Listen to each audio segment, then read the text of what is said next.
Sylvia is asleep in the passenger seat. I could use some rest too, but I have a destination in mind. Somewhere needs going, you know? I don't know what I'll find there, but it's a step, at least, having a direction, even if I don't know where that direction will take me. I'm on my way, Alice. And it was all thanks to her.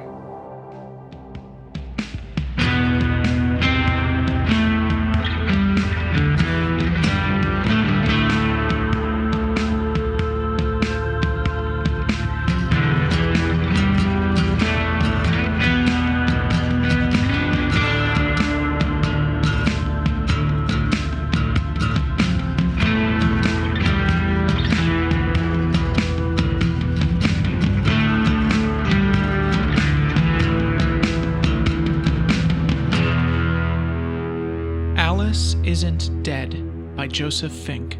Performed by Jasika Nicole. Produced by Disparition. Part 1, Chapter 6, Sylvia. This episode is brought to you by Squarespace, the simplest way for anyone to create a beautiful landing page, website, or online store. For a free 2-week trial and 10% off, go to squarespace.com and use offer code DEAD. And stay tuned after the show to find out the answer to this devious riddle. Why did the chicken cross the road? I couldn't just leave her there, not on the side of the highway like that. What do you know? She asked. First thing she said, even before her butt hit the seat. What do I know? I said. Lots of things. I know you're a kid, and you shouldn't be on the side of the road like that. So I guess if we're making a list, we could start there. You stopped and looked at one of those billboards, the new ones. You were looking at one of them and crying. Do you know who put them up? You must know something. I didn't say anything. Started driving. She smelled strongly of something I couldn't place, like a walk through a park, but condensed into a single overpowering scent. Floral, but also herby. It was intense. Okay, maybe you don't know anything, she said. Fine, I don't know anything either. I had a lot of questions for her, obviously, but I just let us both stew in it for a bit. She kicked my book pile out of the way to make room for her feet. Brat. What's your name? I asked her. Sylvia? Sylvia Parker. I've heard that name somewhere, I said. I couldn't for the life of me remember where. Recognition without link. Common name, I guess, she said. She wouldn't tell me anything. We were almost to my destination at this point, in the suburbs of Atlanta. No offense, I just have to know if I can trust you, she said. Well, I have no idea if you can, I said. I don't know what I'm being trusted with. You've seen it too, she said. Strange visions out on the highway. The road takes weird turns for you, same as it does for me. What have you seen? I said. What have you seen? She said and smiled. My mom and I, we used to travel a lot, part of her job, and on breaks from school I would come with her. Lots of time in cars. We started to see what other people were missing. Between the rest stops and the Taco Bells. There's something dangerous out there. There's a crack somewhere, and something terrible is seeping through. Do you know what that something is? I asked. She said.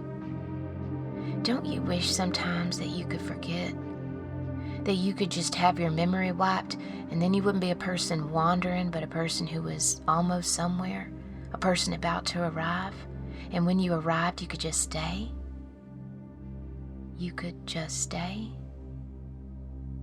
Yes, I said. Yeah, God, yeah, me too, she said. When I dropped off the shipment, she hid. I didn't ask her to. I don't think she needed to. The people at the supermarket seemed friendly enough, and I don't think there was anything sinister about the pallets of cereal I was delivering. but she crouched on the floor of the cab, flipping through my books. After the delivery was done, she crawled back up into the seat. She held up The Girl from Hoppers by Jaime Hernandez. "Is this one any good?" she asked. "Hell yeah, it is." "Okay," she said, considering the cover for a moment before tossing it back by her feet. "Hey, I need to ask you something. Or to do something. And I can't tell you why. Would you do it?" My first impulse was sarcasm or similar, but instead I just sighed. "Honestly, probably," I said. "Okay, I need to get to Swansea, South Carolina. Can you take me there?" "What? South Carolina is the complete opposite direction from where I'm going. I have to get to the distribution center and..." She cut me off. "I wish I could tell you everything, but I can't. I'm asking, though. You're the first person I've talked to, like really talked to in, I don't know, weeks, months? I need you to take me to Swansea. It has to do with, you know." She gestured, her hand circling out to indicate all the things neither of us were willing to specify. I snorted and shook my head. "Sylvia, I am an adult, okay? I am an adult woman with a job, and that job says that I have to go to the distribution center, not drive a teenager hundreds of miles to a town I've never heard of for reasons that kid won't even tell me. I am a responsible goddamn adult." Swansea is not the most bustling of towns. Everything seemed nice, but also empty. Life had left this town, I think. There was less of it than there once was. Sylvia directed me to an easy stop on the highway, across from a farm stand that was closed, and not one but 2 different car washes, both of which were also closed. I pulled the truck up to the side of the easy stop and turned off the engine. Nothing covert about a truck like this. The ass of it nearly blocked the entrance to the parking lot. "So, what now?" I asked. "We wait," she said, and she picked up the Jaime Hernandez book and started reading. "All right then, I'm getting some jerky. You want anything?" She didn't look up from the book. "Suit yourself." There was a flyer in the window of the Easy Stop. The Easter Sunday Bash, hosted by DJ Rob Dog, quote-unquote, the blind man in command. Underneath that, it said, "Remember, we are all sexy grown-ups. Ladies 21 or over and gentlemen 25 or over, please." Easter Sunday was a couple months ago. The guy at the counter was withdrawn. Didn't comment on my truck or my choice in snack. Didn't comment on anything. Seemed laid back, which was fine with me. In the truck, I ate my jerky and waited, and waited. The sky changed its shade, and then its color. Sylvia got fidgety. "He was supposed to already be here," she said. "Who was?" I asked. "Let's just ask inside." We went inside, and Sylvia asked the guy at the counter if he had seen a cop car in this parking lot recently, specifically a cop car from Georgia. The guy's eyes widened, and he shook his head. I revised my impression of him. He wasn't laid back. He was terrified. He had seen something, and he wanted desperately to forget. I leaned in, tried to make my voice quiet and gentle. "Man, hey, now look at me. I'm gonna need you to look at me in the eyes, okay? I know what you've seen tonight.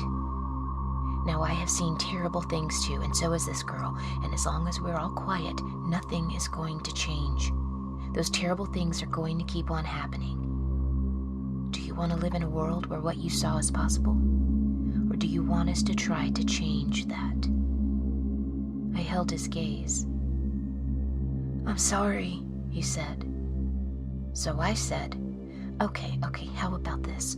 Whatever scared you, my man, know that I can be so much scarier than that." His mouth twitched downward and his fingers fidgeted. I just don't know what you're talking about," he said. And as he said it, he pointed past the back wall of the store to the thick trees behind it. It didn't take long poking through the leaves to find the cruiser that had been rolled there. No blood, but the seats had been torn up, slashed over and over. And Sylvia, she collapsed on the hood of the car. Just went limp, gave up. She stayed there for a minute or two, letting whatever hope she had allowed to build in herself fade. And then she started telling me a story. Next to a gas station a couple hours north of New York City, Sylvia and her mom saw the Thistle Man, or as she knows him, as I guess the world knows him, the Hungry Man. They saw him take a man from his car. They saw what he did to that man. And her mother did what I could not. She tried to intervene, tried to get the police involved, get other people involved. After that, Sylvia didn't have a mother. She went back to Georgia, was moved from home to home. No one would believe her story of what was out there, of what she had seen, or no one would admit that they believed her. There was this one policeman, Officer Campbell, who took a special interest in her. Something close to kindness. He warned her that she needed to stop describing what she had seen, needed to stop trying to get people to believe her, that it would be easier if she just let that go. But that wasn't an option for her. She ran away, went looking for what scared her most. "You went looking for the Hungry Man?" I said. "He's dangerous." I could still feel his arm against my throat, still smell the must of his breath. "Oh, is he?" she said. "I must not know that. I must be stupid." "No, that's not what I meant," I said. "Yes, it was. You just didn't know it was what you meant." Arm against throat, over and over. Anyway, a few months ago, she checked her email on the computer of this friend of a friend that was letting her crash for a bit, and there was an email from Officer Campbell. He said that since she clearly was never going to let this go, he wanted to at least help her. But it had to be secret. No one could ever know. He told her to meet him at this date and time in the parking lot of the Easy Stop in Swansea, and he would give her the information he had been able to find, all of it. "I think he hoped that somehow I could put a stop to it, or at least tell the world," she said. "I don't think he knew what he had signed up for when he signed up for it." And now here was his car. Not a trace of Officer Campbell. I suspected that there would never again be a trace of Officer Campbell, not in this world. We searched his car together, but it had been wiped clean. No blood, the computer destroyed, no scraps of paper, no sign of what he might have been able to tell us. We searched quickly because we both felt it, that it wouldn't be safe to hang around much longer. Okay, she said. "He was based out of a precinct in Savannah. We'll go there, see if he left anything that could tell me what he wanted me to know." "I am not helping you break into a police station, Sylvia. You know, you dragged me a ways out of my way, but you are not landing me in jail. I have my own search to get back to." "All right. Take me to Savannah, drop me off. I'll be fine on my own. Been fine on my own for a while." "I can't just..." I started, and she waved that off. "Well, of course you can. You already want to. I'm giving you permission. Take me to Savannah, leave me near that police station, drive away. You don't ever have to hear about this again." "Okay, yeah. Okay," I said. "I'll take you to Savannah." "Thank you." She didn't sound annoyed or angry. She sounded maybe even relieved. "What is it you're looking for, anyway? What did you lose to end up circling these roads like me?" "Come on," I said, taking her by the arm and leading us back to the cab before anyone or anything came back to the abandoned cruiser. "I'll tell you the whole story while we drive." It'll be nice to know that someone is actually listening to it this time. On the way through Georgia, a house by the highway with a pile of trash burning in its front lawn. Big orange flames, thick plume of smoke. A man standing there watching it burn. I only see it for a moment and only in the corner of my eye, and that slice of time is stuck in my head forever that way. The man never moving. The fire never consuming. Even after a couple of days, Sylvia smelled as strong as ever. Something natural but not. Organic but aggressively so. "What's that smell?" I asked. "I was wondering how long you'd be polite," she said. "It's heather oil." "Why are you drenched in heather oil?" "Yeah, I don't know," she said. "I've heard the hungry man, he doesn't like it. Wards him off. Probably bullshit, but..." She shrugged. "Where did you hear that?" I asked. "You think we're the only lives he's touched? You think you're the only one he's talked to? Word gets around. I've been wandering this country for a long time. Others have seen him. I've met them. Most were too scared to be as helpful as you." "Oh, bad news," I said. "I'm real scared too. Kind of all the time. I used to go to therapy and shit," I said. "Not important if you're scared," she said. "You're helping anyway. Can't control feeling fear. Can't control what you do while you're feeling it. I learned that too." "A hard-won lesson of life on the road?" I asked. She laughed. "Nah, I used to go to therapy too." "Anxiety bros?" She held up a hand and we made a perfect contact high five, even though I didn't look away from the road. "Sure. Anxiety bros. I'm still only taking you as far as Savannah, though. Then I have to get back to my thing." "I know," she said. "Man, I hope you find her." "Yeah," I said. And then she said, "Hope she wants to be found."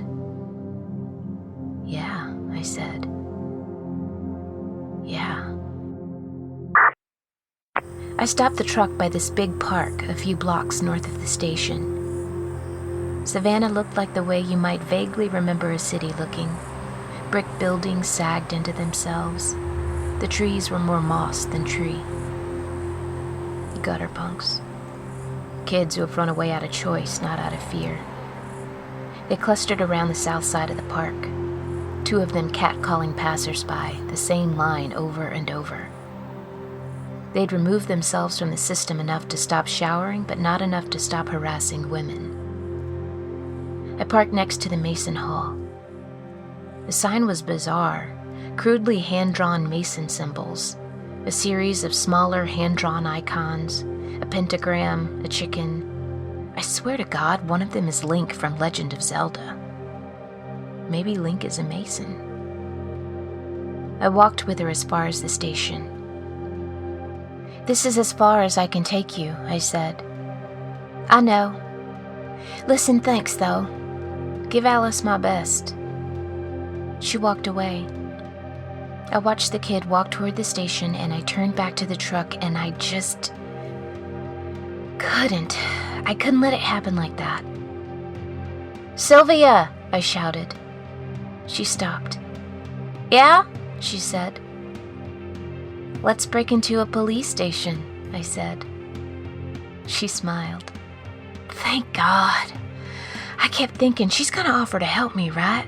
And then you didn't, and I was like, man, I thought she was a good person." "So I'm a good person now?" "Good? Remains to be seen. You're cool, though. Let's do this." And we did. This episode of Alice Isn't Dead is brought to you by Squarespace, the simplest way to create a beautiful website.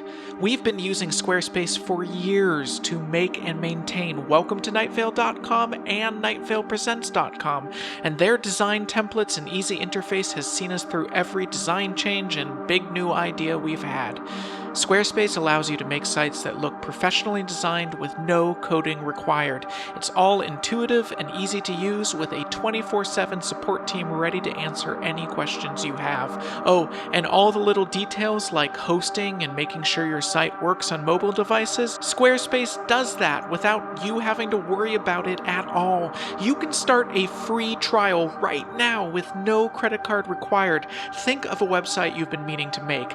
That website could exist today for free. When you decide to sign up for Squarespace, make sure to use the offer code DEAD to get 10% off. That offer code, once again, is DEAD. And now, the answer to our riddle. Why did the chicken cross the road? Because when the stars call, you answer, even if you don't know if they really called you. Even if you don't believe that they can call anyone. Even if maybe you were just outside. Like normal, just looking up at the sky normally, and the stars were as they always are, but you weren't as you always are, because the stars didn't change, you did, and once you were different, you couldn't live like you were the same. You had to live differently. You had to. You had to. And that is why the chicken crossed the road. We have amazing Alice Isn't Dead t-shirts and posters available on NightValePresents.com. This has been a production of Night Vale Presents. Find out more about us and our shows at NightValePresents.com.